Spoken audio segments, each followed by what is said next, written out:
Chegamos em semana de definições da Libertadores, já conhecemos os grupos da Libertadores e temos muitos assuntos para discutir sobre o torneio continental. Tem seleção brasileira, afinal é data FIFA, tem jogo contra a Argentina, contra a Colômbia também, vai ser assunto aqui no nosso programa. E assim como o futebol feminino, começa o Brasileirão neste final de semana e é assunto aqui na Cara do Gol.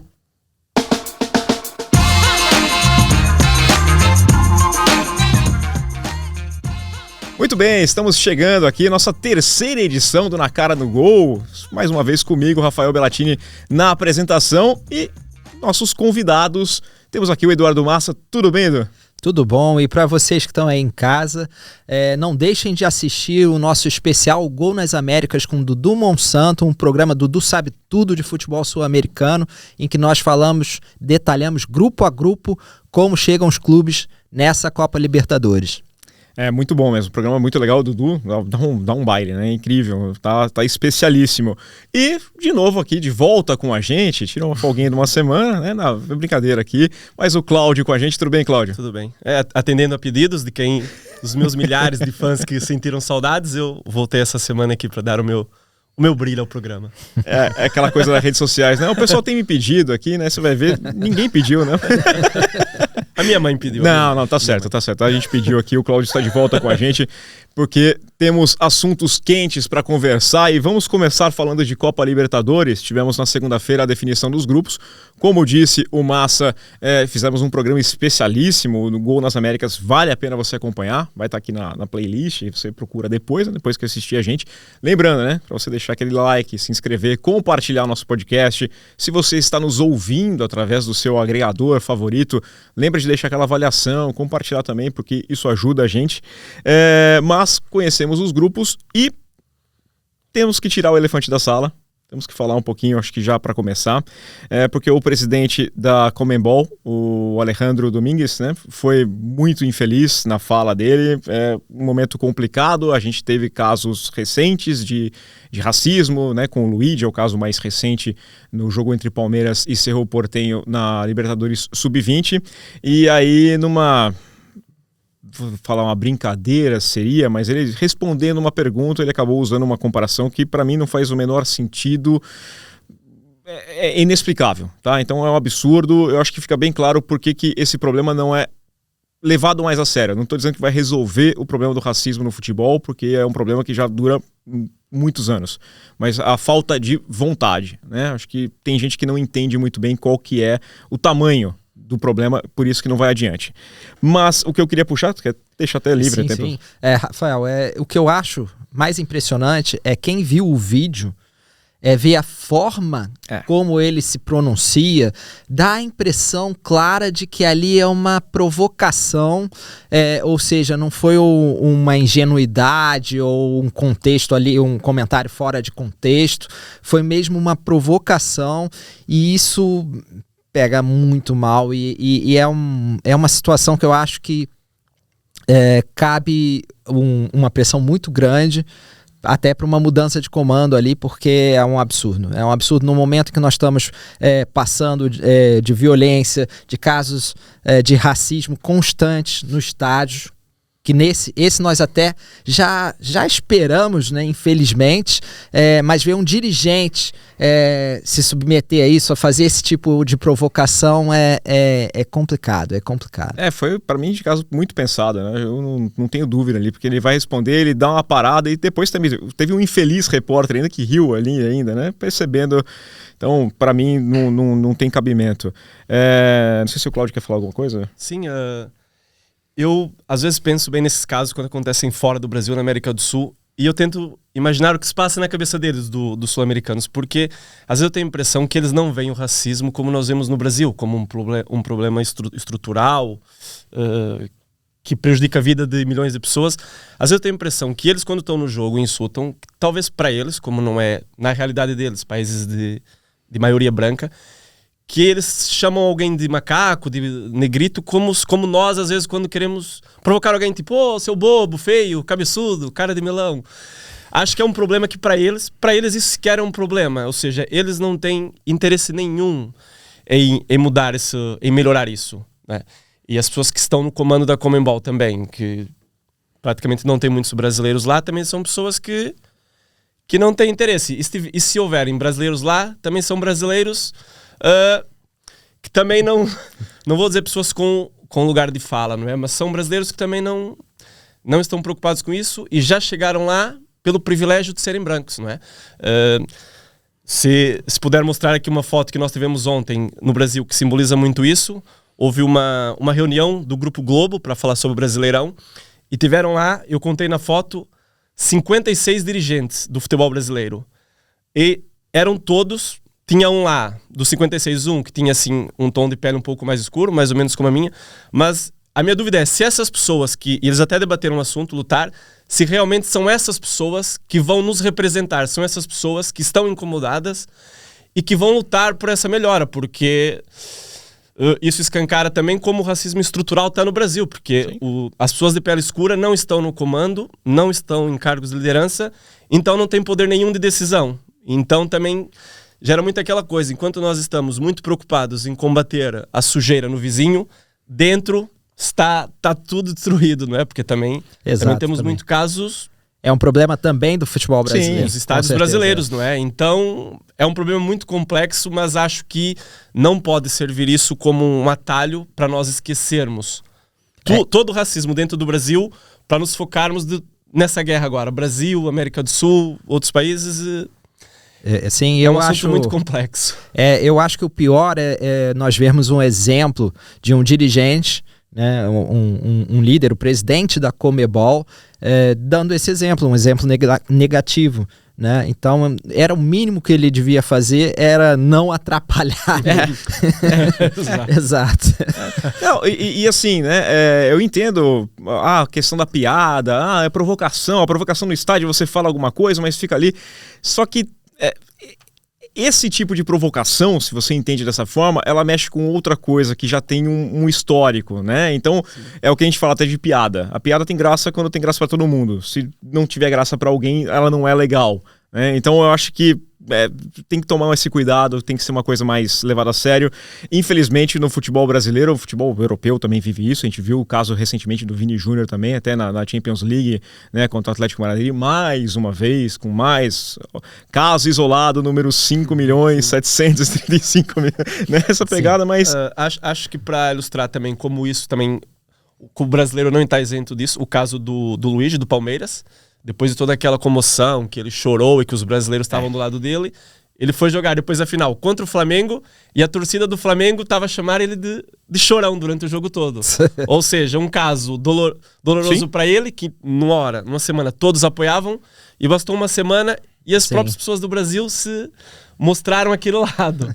A comoção já ficou pra lá. Mostraram toda a sua solidariedade. É muito mais embaixo. Né? Exato, é muito mais. Eu cresci, quem cresceu em estádios acompanhando futebol, é um ambiente extremamente hostil, né? Então é natural, e eu acho que isso tem sido cada vez pior. As coisas mudam com o tempo, acho que tendem a mudar para melhor, mas nesse momento que vivemos, eu acho que tornou-se isso quase uma provocação banal, como se fosse uma provocação banal, e não é.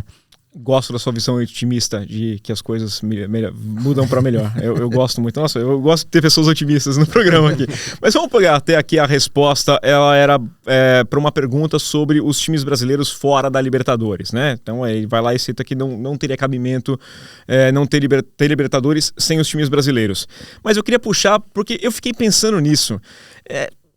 Acho que já vem de alguns anos essa discussão que o brasileiro ele deixa de lado, às vezes, o Campeonato Brasileiro para focar na Copa Libertadores. A Copa Libertadores já foi uma grande obsessão, né? Era uma coisa rara, os argentinos nadavam de braçadas, sempre ganhavam. O brasileiro frequentemente reclamando de tratamento quando viajava, que o estádio não tinha condição, que a arbitragem, ela era, e a gente via, né? São vários os casos de arbitragem muito tendenciosa. Nos últimos anos o Brasil tem dominado, né? Os últimos 6 campeões são brasileiros, 12 finalistas disputaram essas 6 finais, foram 10 brasileiros, né? Só teve um Boca em um ano e o River no outro ano, e ficou muito tranquilo. Será que não era a hora do brasileiro também começar a valorizar um pouco mais o produto interno, o Campeonato Brasileiro, e olhar para a Libertadores sei lá, como um torneio que, ok, pode dar uma classificação, mas valorizar mais o Campeonato Brasileiro de fato? Eu acho que no mundo todo o campeonato nacional tem que ser o grande objetivo dos clubes, né? Não, pelo menos a maior parte do tempo. É ali que estão seus adversários, é ali que estão os rivais mais próximos. Eu não vou chegar em casa ou vou chegar no trabalho e vai ter lá um torcedor do Boca Juniors, do River Plate. O River até tem, do River por acaso temos, né? Mas aquela provocação local é com os times, eu no Rio de Janeiro, são os times do Rio de Janeiro. Quem está em São Paulo, às vezes, vale mais ganhar um clássico do que, pelo menos, ganhei, né? Então, eu acho que no Nacional tem que ser sempre muito valorizado. A grande questão é que hoje é mais difícil ganhar o Brasileiro, pelo menos você precisa de uma constância maior para ganhar um Brasileiro do que a Copa Libertadores. Então, muitas vezes os clubes percebem que não vão ter capacidade para enfrentar essa maratona, mas que de repente eles têm uma chance de ganhar meia dúzia de jogos. E é o que eu digo meia dúzia de propósito, porque a primeira fase de grupos, tem sido cada vez mais 7 brasileiros, 1 ou 2 acabam eliminados na fase de grupos, ou seja, é cada vez mais protocolar. E com alguns grupos que podem causar problemas, e muitas vezes porque um sorteio ruim ou por causa da altitude, mas não pela qualidade dos adversários necessariamente. Então acho que é isso. Às vezes é melhor apostar em 6 jogos bons, já que não sabemos que não vamos conseguir uma constância para ganhar 38 rodadas, né? É aquele foco na Copa do Brasil, por exemplo, que às vezes algum time abre mão, vai focar na Copa do Brasil, vai na Copa porque em 2 jogos consegue resolver. Exato. E acho que aí tem também várias questões. A questão dos estaduais enfraquecidos, cada vez menos relevantes. Ou seja, antigamente você ganhava um estadual e tinha ali pelo menos um título para dizer que seu ano não foi perdido, né? Hoje em dia não dá, né? Não dá, principalmente para os grandes clubes, não vale a pena, e há um desnível grande até entre os estados. Bahia há um desnível grande, então para o Bahia ganhar um estadual antigamente era muito importante, agora já não é tanto, né? Já estão no outro patamar, né? Nós já passamos para outro patamar, né? O Fortaleza está passando por outro patamar, por exemplo, não pode se contentar em ganhar no Ceará. Então eu acho que tem isso. E para piorar, há um desnível dentro da Libertadores cada vez maior, que era um desnível que não acontecia. Então, a nova ordem mundial, nós estamos já na Série B, e o resto da América do Sul caiu para a Série C, ou já estava na Série C e até caiu, e até a Argentina, que costuma ser quem costuma desafiar, já ouvi falar, a Libertadores hoje é quase uma Copa do Brasil com Boca e River, e o Boca já caiu. Já se foi o Boca, é verdade. Tem essa coisa, talvez hoje você olhar um poder até financeiro e a montagem dos elencos, um Flamengo, um Palmeiras, esses times caírem numa oitavas de final de uma Libertadores, passa aquela impressão que pode acontecer assim como pode acontecer do Flamengo perder para o CSA, para o CRB numa Copa do Brasil. Exatamente. A sensação é essa. A sensação é quase essa, nesses clubes brasileiros que hoje tem elencos recheados de craques comparando-se com os outros países. Acho que sim. Agora, a questão é saber, pensando no Libertadores sem os clubes brasileiros, né? O que os brasileiros perderiam ao deixar a Libertadores, né? O que nos motiva a dar essa importância a toda a Libertadores? Será que é o Mundial? Porque tá visto que agora com esse novo formato, eu não vejo nos próximos 50 anos a possibilidade de um clube brasileiro ser campeão mundial, não é? Já nem isso temos, não é? Já estava difícil do formato. Então não sei o que perderia. Eu acho que é um pouco do reconhecimento internacional. O próprio Mundial é um pouco isso, né? É a ideia de que nós vamos ter algum reconhecimento mundial, né? Internacional. E a ideia de irmos para a CONCACAF? Que acho que foi a Leila que falou, não é? Do Brasil para a CONCACAF não parece... Mas eu não sei também o quanto que vai mudar, eu não sei o quanto seria bem recebido também o time brasileiro jogando nos Estados Unidos. Até porque a gente pensa nos jogos nos Estados Unidos, teria aquele glamour todo no México, só que depois ia ter que jogar na Costa Rica, nas Bermudas. E as viagens. Nas Honduras. Fora a viagem. Eu acho essa ideia já é antiga, já é muito antiga e nunca vai para frente por questões entre federações, né, entre as confederações, ninguém quer largar o seu osso também, mas eu acho que seria bastante interessante pensar eu sou defensor sim de uma Libertadores da América, toda a América inteira, né? A América com campeonato para a América inteira. E por quê? O que isso trairia de bom? Primeiro, dois grandes rivais, o México. O México, sim, tem a capacidade tem dinheiro, tem tradição. Know-how, é isso? Então gosta de futebol e teria capacidade de contribuir com clubes de ponta, embora não seja o melhor momento do México no futebol. Com certeza eles cresceriam também, como já quando participavam da Libertadores não eram os principais clubes, participavam ali da CONCACAF justamente porque eles teriam a chance de ter a vaga no Mundial também. Então, eu acho que é muito interessante isso. E os Estados Unidos que contribuiria com dinheiro, muito dinheiro, visibilidade, visibilidade, e também é um mercado imenso para crescer também, né? E o craque é o outro, né? Porque eles também têm o poder financeiro ali, eles atraem muitos. Sim, né? O Messi tá lá. Eu acho que o futebol norte-americano, e aqui põe o México e Estados Unidos principalmente, o Canadá tem menos relevância, poderia contribuir com um clube ou outro. Eu acho que tem um potencial imenso de crescer se tivesse num contexto competitivo maior. Então eu acho que eles ganhariam mais até do que a gente, mas a gente teria muito a ganhar justamente para trazer essa visibilidade maior. Agora depende, né? Para inchar, que nem é o que tem sido feito em todas as competições. Vamos inchar e fazer uma fase de grupos irrelevantes. Também não tem grande... Como vai ser o Mundial, como a Liga dos Campeões esse ano, que é outro assunto, mas com a primeira fase completamente esdrúxula, esvaziada. Então, para isso, eu acho que não seria interessante. O problema é ter que confiar nos cartolas para fazerem regulamentos que sejam interessantes, que vai ter, mas no fim vai ser só mais jogo, vai inchar ainda mais o calendário, vai ficar uma coisa mais complicada. É difícil, mas eu confesso, eu tô quase daquela opinião que teria que fazer como os Estados Unidos fazem, né? A gente se fecha, ganha o Campeonato Brasileiro, dá um anel de campeão do mundo e pronto. Ganhou 5 Copas, a gente é o que sabe jogar e interessa. Mas não ganha...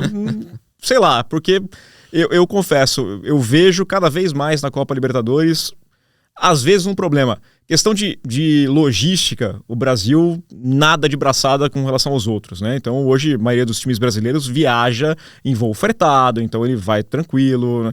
Os outros times sofrem. A gente estava conversando na gravação, o Bulu tem que pegar 7 horas de ônibus para chegar no aeroporto, né? Então vai disputar um torneio.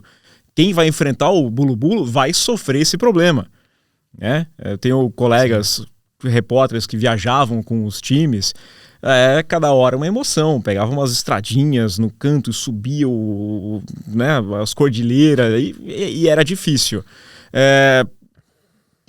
Altitude é só mais um problema, né? E aí o Campeonato Brasileiro com um gramadinho melhor.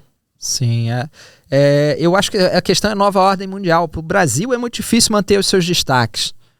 E nós somos a maior potência econômica da América do Sul. Para os outros países se manterem é muito mais difícil. Então, se a gente tem o Estevão saindo com 17 anos, que já enfraquece o nosso campeonato, lá tem o Kendry Paz e tem outros, então e eles vêm para o Brasil, ou seja, o Brasil passa a se alimentar, nós já alimentamos a Europa e nos alimentamos desses países. Hoje teremos Brasil e Colômbia E, se não me engano, tem 8. Richard Rios e Arias são fundamentais para a seleção colombiana, só para citar 2. E titulares da Colômbia jogam no futebol brasileiro, né? Então, nós nos tornamos isso. Nós nos tornamos esse país que se alimenta ali da América do Sul então eles são enfraquecidos 2 vezes, né? Eles já estão ali numa terceira escala nessa cadeia alimentar. É muito difícil para se manter uma equipe forte, assim. Você depende muito ou de veteranos, que é o que nós vamos ver nessa Libertadores, muitos veteranos, ou de jovens talentos, que tem que ser cada vez mais jovens e tem que decidir jogos. As pessoas criticam o Estevão, um craque, de 17 anos, o garoto é um craque. Só que ele tem 17 anos, mas ele não tem decide que crescer. clássico. Exato, com 17 anos você quer que ele decida clássicos, né? Vê onde estava o Cristiano Ronaldo com 17 anos, vê onde estava o Messi com 17 anos. Claro que há fenômenos que se destacaram muito rápido na carreira, e boa parte deles também encerraram a carreira muito cedo, né? Mas é muito difícil decidir com 17 anos, não está pronto. Nós queremos que o jogador esteja pronto com 17 anos por um motivo simples, porque nós sabemos que ele vai sair com 18. Então nós queremos ver o jogador com 17 anos decidindo jogos, porque nós sabemos que vamos perdê-lo rápido. É muito difícil no Brasil se manter um jogador, não é um craque, um jogador de bom nível até os 21 anos, aquela idade que você realmente já começa a poder cobrar algo mais do jogador, e ainda longe do auge. É muito difícil. Bons jogadores, não estou falando dos craques, os bons jogadores são difíceis de se manter no Brasil. Nesses países, ainda mais. E até puxando um gancho aqui, não estava programado na pauta, essa questão do Estevão, que falaram bastante, eu achei interessante porque se discute que o Estevão não decide o clássico. Quem assistiu ao final do Campeonato Paulista viu que a jogada que o Palmeiras tinha no jogo era a bola do Estevão e ver o que ele consegue. E aí, claro, teve uma boa marcação, o Corinthians sabia que a jogada seria aquela. Isso complica a vida do jogador também. O problema é que você pega um garoto de 17 anos e ele tem que ser a solução do seu problema. Com 17 anos não é para ele ser a solução, ele tem que ser parte de uma solução, mas tem que ter alguém ao lado, pelo menos para ele. Então, eu não gostei, inclusive, da fala do Abel, né? Acho que o Abel criticou demais. Não passava a bola, não aparecia ninguém, vai passar a bola para quem? Eu acho que bom, vamos lá, você trouxe aqui a seleção brasileira, eu queria ir para a seleção brasileira porque teremos data FIFA, rodada dupla, né? Já nessa quinta-feira, estamos gravando na quinta-feira, tem Brasil e Colômbia e teremos depois Brasil e Argentina na próxima terça-feira. Brasil na 5ª posição hoje nas eliminatórias. Tudo bem que a eliminatória tem 10 seleções e 7 vão pro Mundial, né? São 6 mais um, 6,5 vagas, né? Mas dá para se classificar, ficar de fora é um absurdo, é inimaginável, mas não é aquela seleção que enche os olhos. Queria trazer aqui, vou começar aqui com o Cláudio, a escalação que saiu, né? Que seria a escalação do Brasil e Colômbia agora.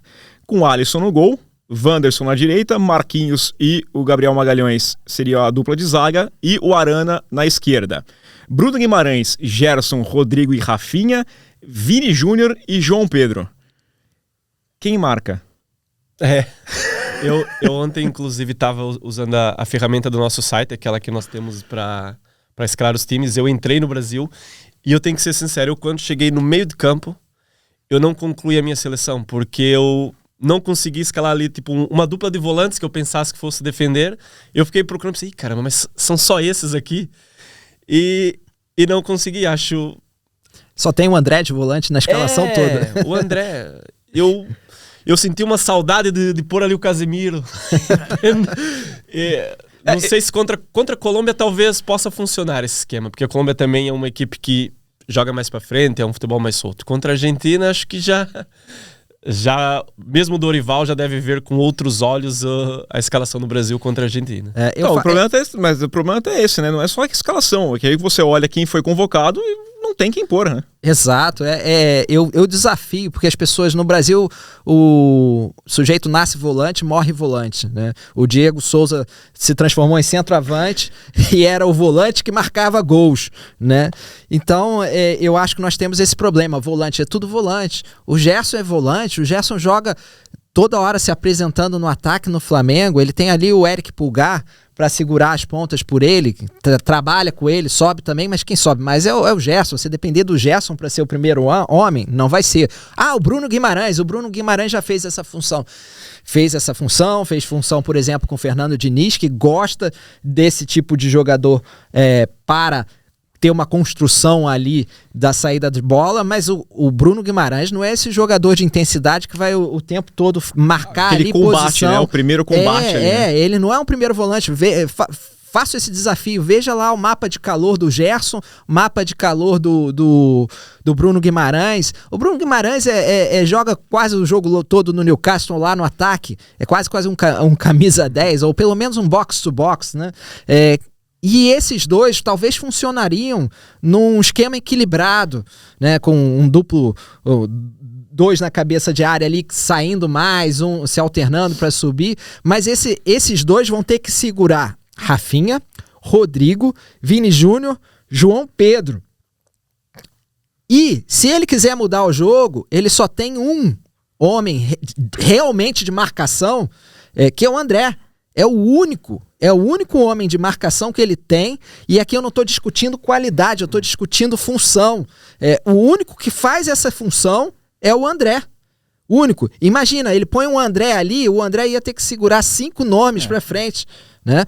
O Fernando Diniz às vezes fazia isso e muitas vezes dava errado e o André tinha que correr por 5, né? Então hoje o Bruno Guimarães e o Gerson vão ter que correr pelos 4 da frente, porque não dá para pedir, o Rodrigo se sacrifica muito, o Vinícius Júnior, você tirar ele da primeira linha de frente, você vai perder justamente o que ele entrega de melhor, que é tá ali na última linha, sempre empurrando a defesa, porque ele é muito rápido, ninguém pode dar espaço. Então essa a grande vantagem de você ter o Vinícius Júnior, e vai tirar ele para cobrir, para formar um 4-4-2, cobrindo ali a ponta esquerda o tempo inteiro. Não vejo como a melhor solução para a seleção brasileira. Pode dar certo, pode, mas a Colômbia hoje é forte. Tá na frente do Brasil. Exato. Se ela começar a pressionar o Brasil, e eu prevejo problemas, pressionar, por exemplo, a saída de bola do Brasil, o Bruno Guimarães não segura a bola. O Bruno Guimarães quer pegar a bola e dar lançamentos para as pontas, né? Ele quer ser o homem que dá o passe decisivo. Ele não é aquele jogador que vai ditar o ritmo do jogo e controlar o ritmo do jogo. O Gerson também não. O Gerson até sabe fazer um pouco isso, mas é um jogador que tenta fazer essa movimentação mais vertical para aparecer principalmente ali pelo lado direito, às vezes quase como um ponta direita, porque ele já jogou de ponta direita, já jogou de camisa 10. Ele não é exatamente um homem de marcação, pelo menos não sozinho, sem ter alguém ali para segurar isso. Me preocupa muito, e ainda mais que nós temos 2 laterais que, além de não ofensivos. serem ofensivos. Uma avenida ali, né? O Arana ali também deixa. Eu acho que olhando assim, né, nesse elenco que tá lá agora, nesses convocados, acho que o jogador que mais se aproximaria para fazer a posição de volante defensivo seria o Marquinhos improvisado. Ele já jogou no PSG nessa posição algumas vezes, e seria pôr o Murilo na zaga titular e adiantar o Marquinhos. É o único jogador que eu vejo como solução para preencher essa lacuna ali, né, na seleção. E é um problema para mim, a gente estava conversando um pouquinho antes na redação, porque a seleção brasileira, historicamente, ela sempre tinha aquele jogador que era muito criticado. Por que esse cara tá aqui? Esse cara aí só bate, né? Isso aí é só o marcador. Então foi o Dunga por muito tempo, né? Depois ficava com raiva. O Emerson era um jogador que tinha esse estilo e também muitas críticas por ele. Até o Felipe Melo, vou falar aqui, mas era um cara que tava ali para fazer a marcação. Ele, vou pensar... Pode todo mundo subir, né? Quer fazer um quarteto, um quinteto mágico, vai todo mundo pra frente, eu tô aqui, eu vou ficar aqui atrás numa boa. E não é sexy você convocar um cara desse, né? Você vai botar um cara desse na lista, o pessoal fala assim, ixi, mas levou esse cabeça de bagre. E ainda pior sem a transição, porque eu gosto muito, o André no Fluminense era espetacular e tá muito bem no Wolverhampton. Aliás, ele e o João Gomes, que também é um jogador que faz ali mais o box to box. Ele não, mas consegue pelo menos ter mais intensidade do que um Bruno Guimarães e o Gerson. É um jogador que consegue ainda fazer ali a função de primeiro volante se for preciso, mas não é muito a dele. O André não, o André é primeiro volante. Ali o Casemiro não fez essa transição, porque o Casemiro teve uma queda muito grande no Manchester United e passou a não ser convocado. Eu acho que esse foi um grande problema ali nesse setor, porque ele poderia preparar, por exemplo, um André, e tem outros jogadores aí surgindo também, mas desde que tivesse essa transição. O André hoje, o problema maior é que ele entra no jogo e já tem uma pressão muito grande. Ele não é um jogador que está no Chelsea, no Manchester United, no Liverpool, é um jogador que está no Wolverhampton. Então ele vai ter essa pressão, embora o Bruno Guimarães esteja também no Newcastle, que comemora a Copa da Liga, né? E o Gerson tá no Flamengo, no futebol brasileiro, por algum motivo, porque não deu certo lá fora. Se tivesse dado certo lá fora, ele não tava no Flamengo. Então tem um pouco isso também. E tem essa questão. Eu sou muito a favor do futebol ofensivo, como disse o Cláudio aqui, né? A Colômbia joga um pouquinho mais solto, só que aí tem aquele risco de ficar uma Premier League. Gosto, mas não quando estou precisando vencer. Acho que esse é o fator. Então vai ser um jogo bonito, pode ser um 5-4, a gente pode ter um jogo maravilhoso.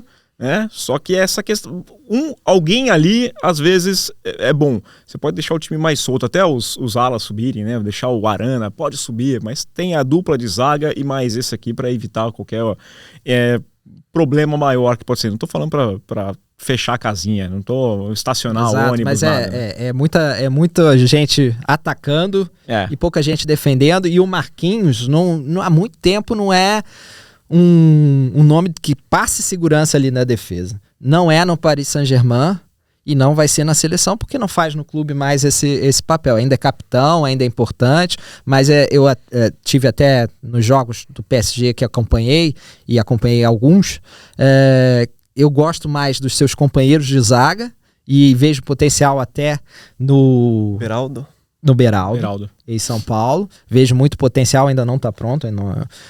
Quem tá pronto para mim é o Murilo. O Murilo é um que, para mim, independente do que o Dorival vai fazer no sistema, ele deveria ser titular.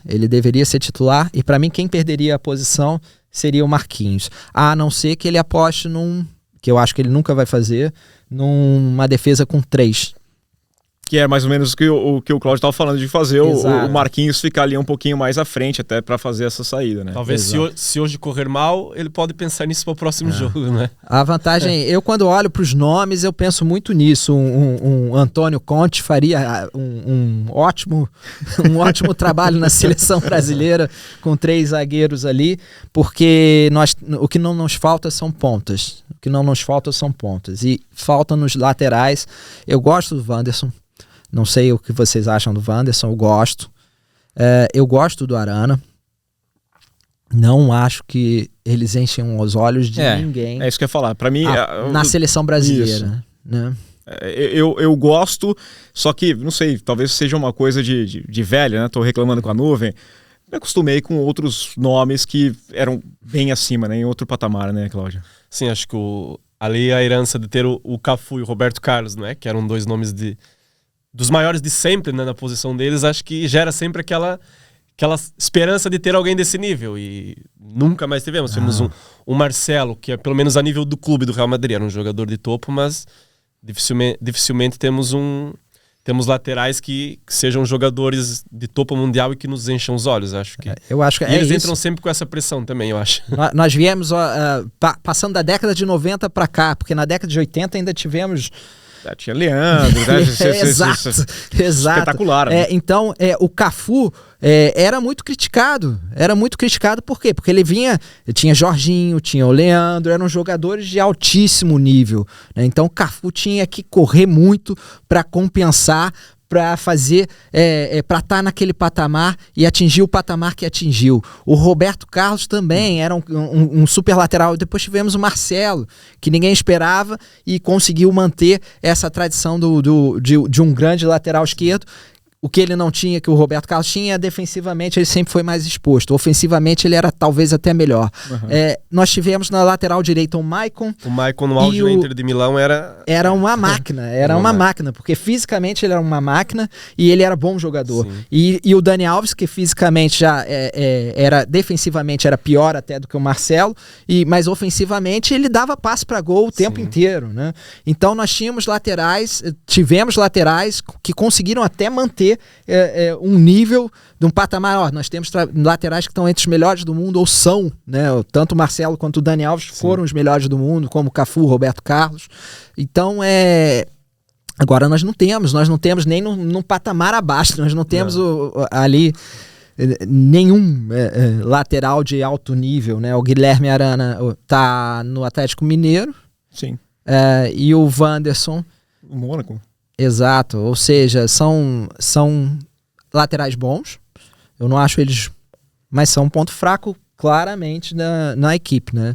É até engraçado porque a gente vai cair naquele papo de novo e eu quero discutir mais isso, né? Da geração ser fraca. A gente vai falar de geração fraca, isso a gente já vem falando há algum tempo de geração fraca. Só que eu quero perguntar também com relação ao treinador, porque muito se falava do Tite na época, né, de técnico de seleção, que, ganhar na eliminatória, mas a eliminatória é muito fácil. Ganhar a eliminatória, a geração é fraca, não vai ganhar a Copa do Mundo, mas a eliminatória vai passar o carro. E nós temos o Dorival, né, aliás, é uma das piores campanhas, a pior campanha do Brasil em eliminatórias. Dorival é o técnico que menos venceu, né, com a seleção brasileira, quem fez pelo menos 10 jogos, ele é o que menos venceu, e tem muitos empates. Dá para justificar geração fraca, sendo que você acabou de sair de um Tite, que também não tinha um elenco muito melhor, e não perdeu nenhum jogo eliminatória?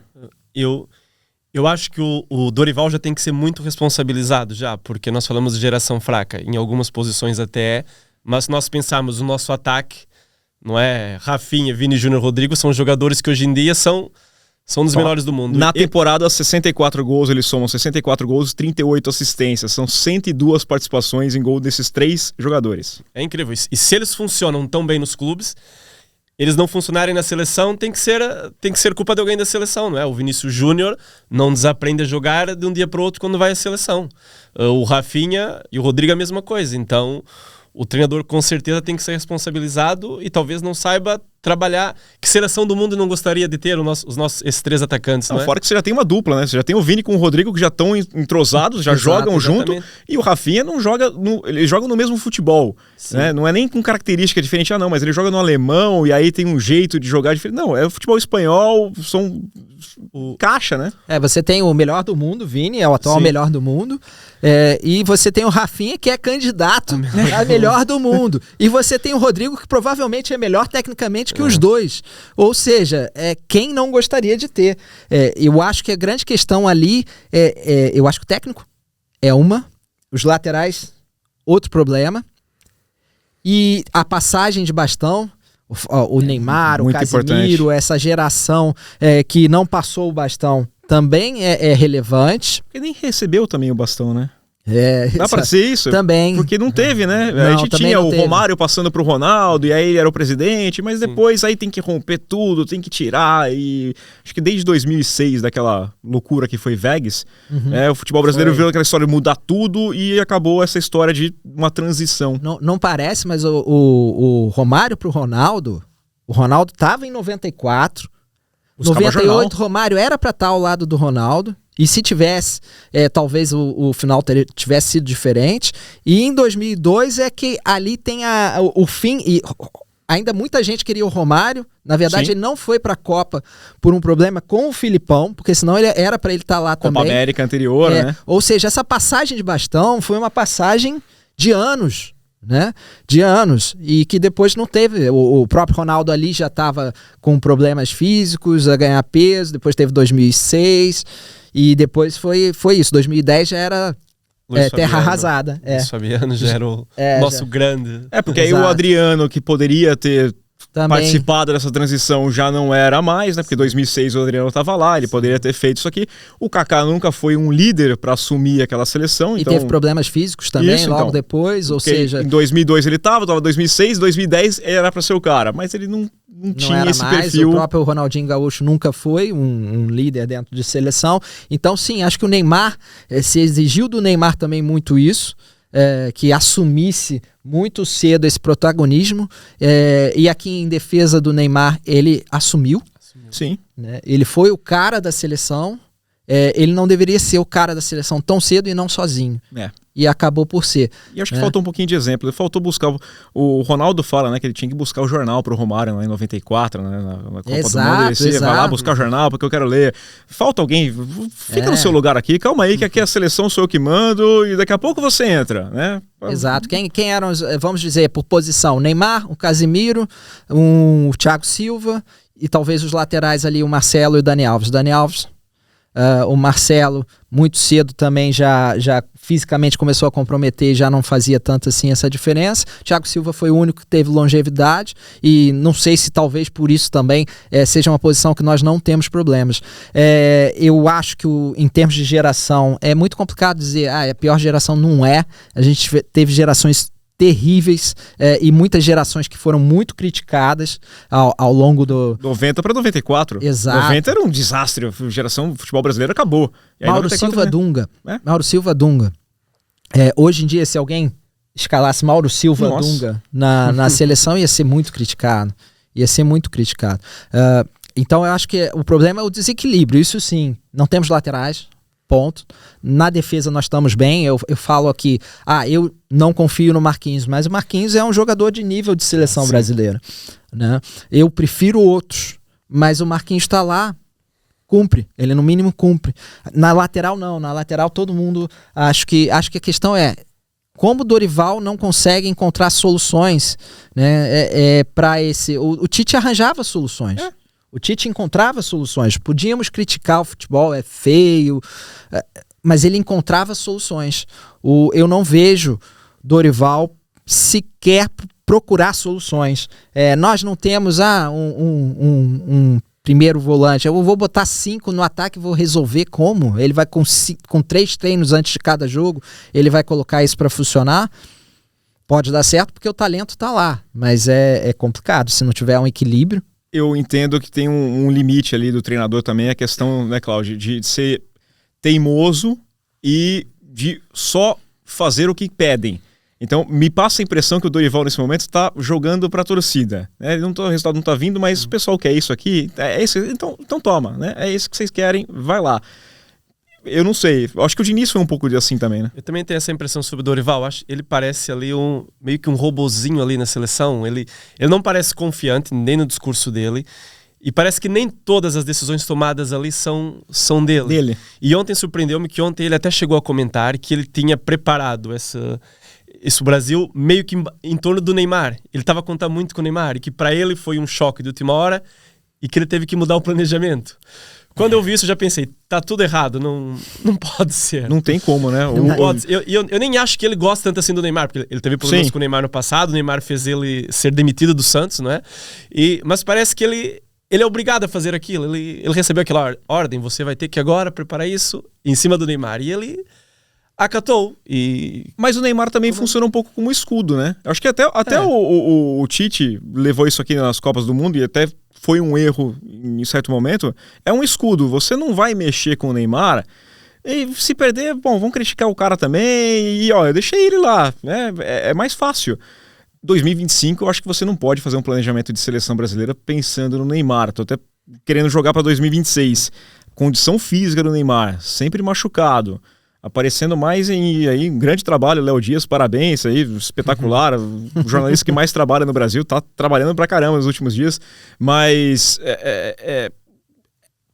esse é o ponto, né? O Neymar, uma semifinal do Campeonato Paulista, nem o Santos podia contar com ele, e a gente vai contar contra a Colômbia e a Argentina? Não, isso pra mim, quando eu vi o Dorival falando isso, eu fiquei chocado, porque armei a seleção para o Neymar. O Jorge Jesus não queria o Neymar na Arábia Saudita, porque ele estava sem condições físicas. Todo mundo sabe, o talento do Neymar é inquestionável, dos maiores jogadores da história do futebol brasileiro. Mas ele não. O Jorge Jesus não queria ele lá na Arábia Saudita, não é porque o Jorge Jesus é maluco, não. Embora ele até seja, não é porque ele é maluco, é porque ele não tava, ele não conseguia jogar, né?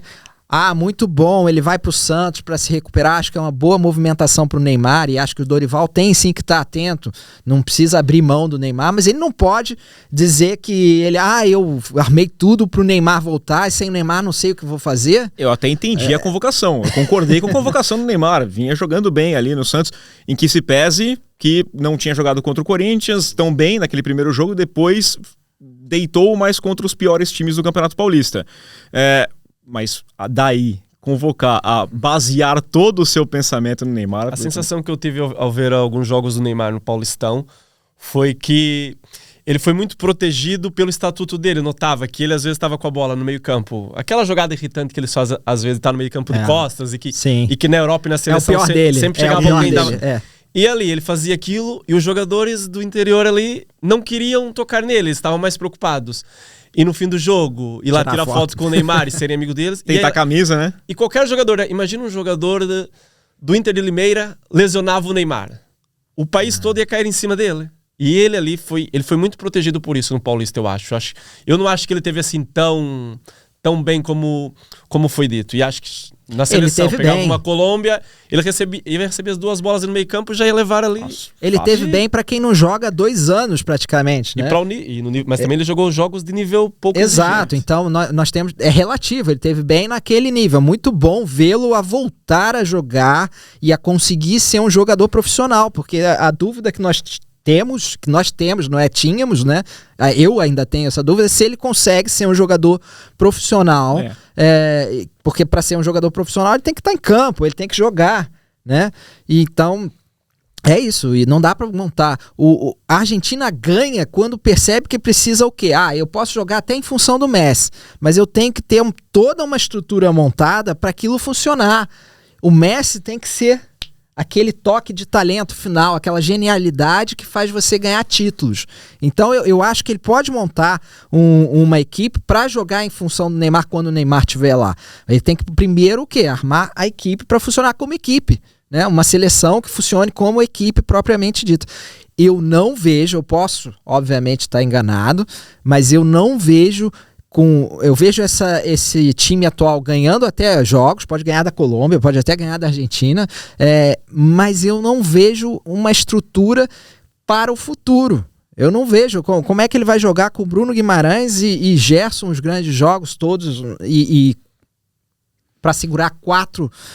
Não vejo como o Vini Júnior vai funcionar no seu melhor ali. Eu não vejo, o Vini Júnior não funciona na seleção brasileira. Primeiro, 2 coisas, não funciona, você pode botar ele no banco. Ponto. Eu acho que não existe isso. Não existe isso. Não funciona, coloca no banco. Número 2, não funciona por algum motivo. Normalmente é um motivo coletivo, né? E para mim tá muito claro, o Vini Júnior tem que ser... o Ancelotti coloca o Vini Júnior ali, na última linha, para estar tempo inteiro testando a defesa. Ele é muito rápido. Recebe de frente para a defesa. Exato. Se as defesas subir, tem o Vini nas costas, né? Se ficar, também tem um problema. Então, não pode ser esse homem que ele não pode ser um centroavante, não pode ser um falso 9, enfim, ou pode em alguns momentos, mas não o jogo todo. E depois você sacrifica o Rafinha, que tá muito bem, o Rodrigo, que tá muito bem, e aí põe o João Pedro, que é um jogador que eu gosto muito, mas também é outro...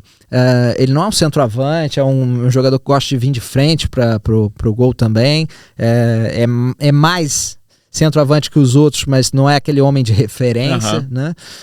Então, não sei, eu não vejo. E para mim, botar Bruno Guimarães e Gerson, que são jogadores de bom nível, mas que vão para segurar isso tudo, é muito complicado. Muito complicado. Mas fiquem tranquilos, porque o Dorival garantiu que o Brasil estará na final da Copa do Mundo de 2026. Isso que ele já garantiu. Não sei se ele vai comprar ingresso. Talvez seja esse o plano dele, né? Pelo menos vai levar todo mundo. O Brasil vai estar lá, mas eu vou comprar, vou garantir, mas não sei. Ok, tem que falar, mas eu quero ver. Eu quero ver. Você, está assistindo na sexta-feira, já sabe o que resultou. Às vezes funcionou muito bem, né? Porque, sei lá, mas a gente, nesse momento, desconfia um pouquinho. Vamos passar pro Brasileirão Feminino. porque começa nesse final de semana o Brasileirão Feminino e a gente teve a Supercopa sendo disputada nos últimos dias. De novo, o Corinthians chegou lá na final, tem sido aí a dinastia do futebol feminino do brasileiro, mas dessa vez deu São Paulo na disputa de pênaltis, né? O São Paulo perdeu o pênalti até no tempo normal, depois venceu na disputa. E eu queria perguntar pro Cláudio, vamos ter uma mudança de cenário aqui ou vem mais Corinthians ganhando o Brasileirão? Vai ser essa facilidade? Não foi fácil, mas sempre chegava na final e dava Corinthians. Eu acho que ainda não vai ver essa mudança, né? Acho que o Corinthians entra claramente como favorito, depois de 5 anos consecutivos ganhando. Sempre parece que alguém vai ameaçar o Corinthians, mas acho que quando chega na parte decisiva do Brasileirão, o Corinthians, não só como elenco, mas também como todo o entorno, é o único clube que chega numa fase final e enche o estádio com quase 40 mil, não é? É o clube que mais apoia. Acho que o Corinthians é claramente favorito mais uma vez. Claro que cada vez os clubes vão se reforçando mais e vão aprendendo a jogar contra esse Corinthians. Já ficou provado no Paulistão do ano passado que o Palmeiras bateu o Corinthians e nesse ano o São Paulo na Supercopa. Se bem que nos dois casos foram nos pênaltis, não é? Mas quer dizer que conseguiram ali igualar, não é? Acho que alguns clubes, esse ano, o Cruzeiro de um ano para o outro fez uma reformulação incrível no elenco. Eles anunciaram num dia 11 ou 13 jogadores, se não me engano. E são jogadoras de muito jovens, mas já muito rodadas no Brasileirão. Temos a Isa Haas, que tem sido até titular às vezes na zaga da seleção brasileira. A Sochor, que é uma das jogadoras com mais assistências na história da competição. E outras jovens. O Cruzeiro parece que quer realmente lutar. Não sei se vai funcionar, porque no ano passado tivemos isso o Flamengo. O Flamengo ano passado fez um investimento absurdo e parecia que ia lutar, só que aquela equipa não encaixou. Não sabemos se o Cruzeiro vai ser o mesmo. De resto, acho que as principais ameaças do Corinthians estão mesmo em São Paulo, que é o São Paulo, o Palmeiras e a sempre tradicional Ferroviária. Eu acho que aqui a questão é a saída, desde a saída do Arthur Elias, do Corinthians. O Corinthians segue sendo o Corinthians, ou segue sendo a maior força do futebol feminino, mas já não é aquele... passa aquela impressão de que é imbatível. Eu acho que a grande questão é essa. E outras equipes que se fortalecem. Tem o São Paulo, tem o Palmeiras, a própria Ferroviária. No Rio de Janeiro, o Flamengo tem cada vez mais investido e cresce. Levando a sério isso, eu acho que ainda não é o suficiente para ser campeão, mas já... O problema do Flamengo é a falta de estrutura, porque o Flamengo, os jogos em casa, eles fazem estádios... Então, é que nem o Palmeiras, né? O Palmeiras mesmo não manda, vai para Jundiaí, joga em outros lugares. Não estou dizendo que você precisa abrir sua grande arena, né? A gente sabe que o Allianz Parque está lá sempre com show, ou tem jogo do Palmeiras, não dá para fazer jogo toda hora. Mas traz pelo menos para São Paulo, faz ali na Barra Funda, tem outros lugares. Faça ali perto da torcida, né? Cria uma estabilidade ali, porque todo mundo saiba como vai ser o jogo, onde vai ser o jogo, com um recinto adequado, né? E o Cruzeiro também realmente é quem mais... investiu assim, ou pelo menos investimentos que mais me surpreenderam nesse Brasileirão feminino. Mas eu, se tivesse que apostar, apostava no Corinthians. É um pouquinho, ainda é um pouquinho de Bayern de Munique na Bundesliga, né? Vai ter um erro ou outro, pode acontecer, mas... E agora o Corinthians pode estar cansado de ganhar, digamos, não é? Já não tem fome de título, mas agora eles têm aquela motivação que vai passar a existir agora o Mundial feminino. Eles têm que pensar que ano que vem eles podem estar jogando contra Barcelona, Lyon. Acho que vai ser isso vai impulsionar já o futebol brasileiro e o Corinthians precisa disso para continuar tendo aquela fome. É claro que quanto mais holofotes, não é, os clubes atingirem, os outros clubes também não querem ficar atrás. O São Paulo até tem... O São Paulo esse ano tem, já no ano passado, não tem assim grandes nomes, não tem muitas jogadoras de seleção, mas tem mantido um elenco muito sólido, entrosado. E por isso, esse tem sido o segredo. E também é um clube que tem as melhores categorias de base do Brasil. Esse ano é uma jogadora que... A Dudinha do São Paulo é uma jogadora muito potente. Ela, se for comparar assim a nível de potência, vamos fazer uma comparação com o futebol masculino, que não gostam que façam isso, né? Mas ela faz lembrar o Mbappé. Ela é muito forte, ela é explosiva, e isso no futebol feminino faz muita diferença. E o São Paulo, esse ano foi buscar a Giovanna Crivellari, que foi um grande nome do Corinthians também. a Bruna Caldeirão, que é uma jogadora a nível de seleção. E acho que o São Paulo, interiormente, como elenco, tem funcionado. Agora, a torcida não abraçou ainda. O exemplo disso também é a final da Supercopa. Se fosse na Arena do Corinthians, teríamos quase 40 mil pessoas. No Morumbi, teve 9 mil pessoas ali chorado. E 9 mil no Morumbi parece muito menos. Esse sucesso do Corinthians é todo um conjunto. É a torcida, é tudo. E é o que falta ainda nos outros clubes. Acho que é uma cultura do futebol feminino que é muito forte, se tornou muito forte no Corinthians, que eu acho que faz toda a diferença. Mas o Corinthians é um exemplo de que outros clubes podem abraçar também, né? A Ferroviária é assim, não tem assim uma multidão, mas a Ferroviária é dos clubes que a gente olha, e o feminino da Ferroviária é muito maior que o masculino da Ferroviária. A cidade abraça até mais o feminino que o masculino. Não tem isso, mas eu diria que até é o clube mais sólido do futebol feminino no Brasil, é a Ferroviária. O trabalho sendo mantido, acho que essa continuidade do trabalho ela é muito importante. Porque eu lembro até um tempo atrás, o Santos, né, teve times fortíssimos ali. Foi agora para a segunda divisão o Santos, então, inclusive. Porque o trabalho vai sendo deixado de lado. O Corinthians, naquela época, apanhava do Santos, mas manteve o trabalho. O que nós precisamos fazer para fazer um time melhor? Construir um time melhor, mas não é da noite para o dia. Tem muito dirigente brasileiro que ainda está nessa história de vou montar uma seleção do futebol feminino, não deu certo, eu fecho o projeto. Os contratos são curtos, os contratos são quase sempre curtos no futebol feminino.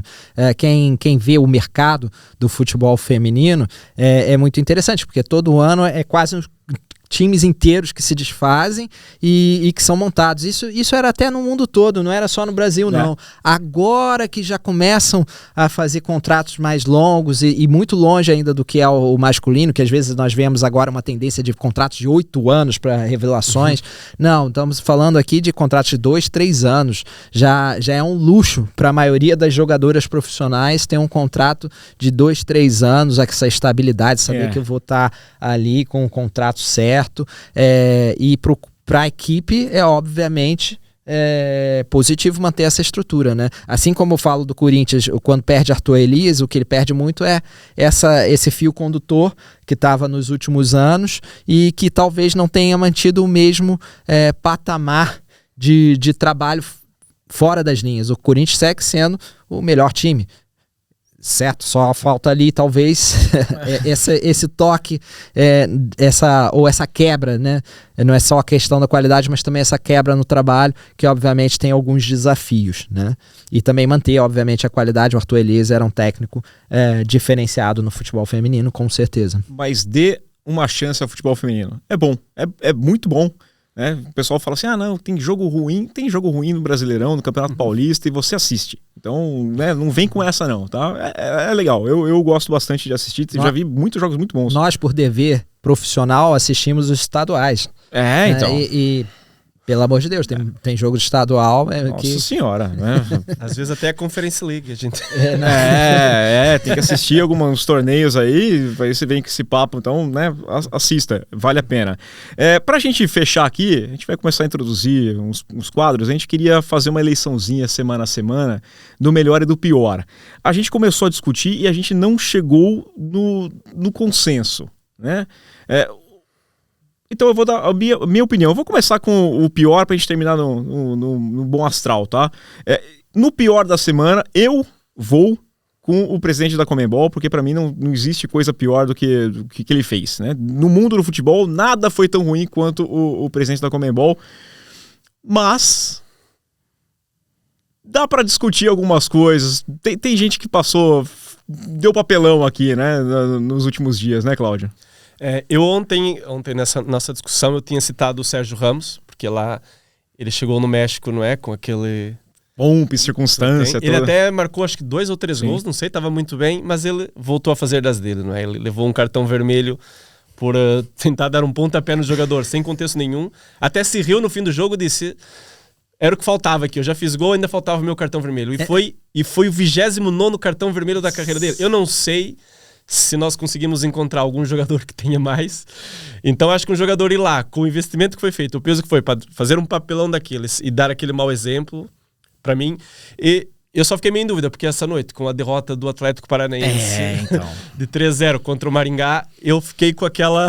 Atlético Paranaense, meus parabéns, com aquela dúvida. Então, mesmo eu tô em dúvida entre esses dois. Desde o pacto, né, Massa? Desde o pacto lá, as coisas não deram certo, não. Depois do pacto foi rebaixado e agora fica fora da final do Paranaense. Eu faço com meus amigos sempre no início do Brasileirão aquela lista de que em cada lugar que vai, né, quem vai terminar em primeiro, segundo, terceiro, e todo mundo tinha Atlético Paranaense no top 10. Todo mundo tinha Atlético Paranaense no top 10. Ou seja, foi de um clube que todo mundo acreditava que estava estabilizado ali para sempre brigar pela Libertadores, para perder de 3-0 pro Maringá. E tinha tomado pressão já no primeiro jogo, né? O primeiro jogo foi 1-1 e tomando pressão. Qual vai ser a final? Londrina e Maringá. Cadê o Curitiba? É Londrina e Maringá? Não, Operário. Operário. Não, acho que é o Londrina. Não, né? O Curitiba. O Curitiba também. Aliás, fez um amistoso contra o Santos, né? Perdeu de 4 e aí teve cenas ridículas aqui. Teve o conselho tá rodando nas redes sociais, você pode achar aqui. Um torcedor. O time nessa situação e o torcedor incomodado porque chutaram a bandeirinha. Aliás, essa história de chutar a bandeirinha, meu Deus do céu, já tá crescendo num tamanho que não tem cabimento, né? Sendo que a gente vê, por exemplo, o Rafael Veiga, ele faz gol no Allianz Parque e ele comemora chutando a bandeirinha porque é uma bandeirinha. Tá? Olha, afinal, o Operário Ferroviário ganhou nos pênaltis ao Londrina. É isso. E vai fazer a final. Ok. É Operário. Operário mesmo. Então... Tá aí, né? E o melhor da semana, pra gente terminar num bom humor aqui. Eu acho que a gente tinha trazido algumas hipóteses, algumas coisas aqui. Rolou uma discussão mais acalorada, né? Mas eu tô mais propenso a aceitar a ideia do Antony, viu? Eu tô mais... Pelo momento do Antony. O Antony falou que ele tá jogando melhor em Sevilha porque ele tá vendo o sol agora. Tem o sol, então é bom. A vida é de outra forma. Aliás, pareceu também ele recebendo torcedores. Muito bonita a imagem e reencontrando o futebol dele. Que bom. Você vê como o contexto faz diferença, né? O Antony foi de praticamente uma piada no Manchester United e em pouco tempo se tornou destaque na Espanha. Eu acho que isso é bem interessante, porque às vezes a gente critica muito os jogadores, né, e não vê ali o contexto. O Manchester United hoje, ele afunda todo mundo, né? Ele afundou o Casemiro. Ele afundou o Casemiro. Eu não sei qual é o nível do Casemiro, do Antony, o Rashford, que voltou a ser convocado para a seleção inglesa. E não tá assim super bem também não, mas... deu uma respirada de alívio quando deixou o Manchester United também, né? Então, eu acho que isso, até para a conversa que a gente teve com a seleção brasileira, serve também para o Vini Júnior. O Vini Júnior na seleção brasileira não faz nada, também está dentro de um outro contexto, né? E é bom ver o Antony finalmente se encontrando para pelo menos não virar um meme, né? Aham. Eu gostei, essa história de contexto é bom, porque eu lembro que quando eu conversei com o Gilberto Silva, estava fazendo um especial dos 20 anos do Wenger no Arsenal, e conversando com o Gilberto Silva e outros jogadores, inclusive, que passaram pelo Arsenal, todos eles falavam que um dos pontos principais é que o Wenger chegava e perguntava, tá tudo certo? Tá tudo bem? Você tá adaptado? Você tá legal? Porque é parte fundamental, o cara tem que gostar de estar lá. Né? Então ele não pode sair do treino, ir para casa e ficar depressivo em casa porque ele não vai jogar bem. Então o bem-estar mental do jogador, principalmente aquele que sai do seu país, ele é parte muito importante mesmo. Então ver o sol às vezes ajuda muito o Antony, né? E o Antony, quando chega ao Betis, o Betis estava em 12º e já está em 5º. Eles, se eu não me engano, eles estão com 5 vitórias consecutivas no campeonato. Eles estão a uma de igualar o máximo que eles já conseguiram, que foi 6 vitórias. Mais que isso não conseguiram. E a participação dele no crescimento da equipe tem sido notável. Não só nos números, porque nós até comentamos, nesse fim de semana... Igor Paixão, né? Ele não fez gol nem assistências, mas ele também jogou bem. E o Igor Paixão, que... Igor Paixão, é verdade. 5 participações em gols mais num jogo dos só. holofotes, né? Porque tá na Holanda, mas é impressionante. 3 gols e 2 assistências é um jovem promissor. Já chegou no duplo-duplo, né?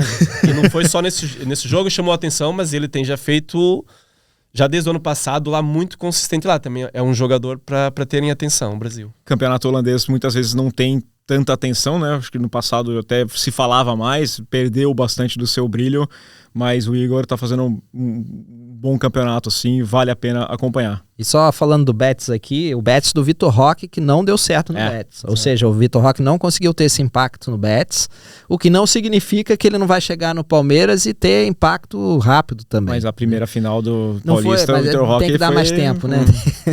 Já conseguiu um pênalti lá no mergulho. Pronto, por enquanto tem sido um bom mergulhador. Mergulhador sim, mas o primeiro jogo aqui o pessoal não gostou não. Já vi torcida xingando, a torcida do Palmeiras, aliás, já pichou o muro aí. Calma, torcedor. Tem 20 anos, né? Tem 20 anos. Tem que, muita calma nessa hora. Tem que perguntar pro Vitor Roque. Vitor Roque, tá tudo bem? Tá tudo bem. Tá feliz? Tá contente? Feliz. Mas a parte mental ajuda em tudo. Em tudo. O Neymar vai convidar pra festa. Tá, às vezes ajuda, né? O que te faz feliz é o que importa, né? Não importa o que seja. Precisando um pouco de alegria, ousadia e alegria. Não sendo crime, tá tudo bem, não vai ter problema nenhum. Vamos fechar por aqui antes que a gente se comprometa, tá? E você se lembre, como o Massa disse no primeiro programa, se achar que tem algo... É inteligência artificial. Colocaram coisas na nossa boca aqui, a gente não falou nada disso. Como do presidente da Comebol. Não, é que ali foi a burrice natural. Não é inteligência artificial. É a burrice natural que ela às vezes pega mais pesada. Massa, aquele abraço, até semana que vem. Um abraço. Cláudio, prazer e até a próxima. Semana que vem, programa especial aqui. A gente quer falar de Campeonato Brasileiro, vai começar o Brasileirão, então, programa especial, quero o time cheio aqui. Com certeza, então... Já anota aí, já desmarca os compromissos. Se é especial, tem que estar. Tá? E desmarque os compromissos que vocês também, porventura, já tenham marcado para a próxima semana, quinta-feira que vem, programa especial para a gente falar do Campeonato Brasileiro que vai começar, vamos dar uma passada, claro, né? Pelo que passou a seleção brasileira, mas o foco vai estar no começo do mais importante campeonato do futebol brasileiro, tá? É isso. Pessoal, aquele abraço, não esqueça de deixar o seu like, se inscrever no canal, compartilhar aqui o canal do Gol e a gente volta na semana que vem com Na Cara do Gol. Aquele abraço.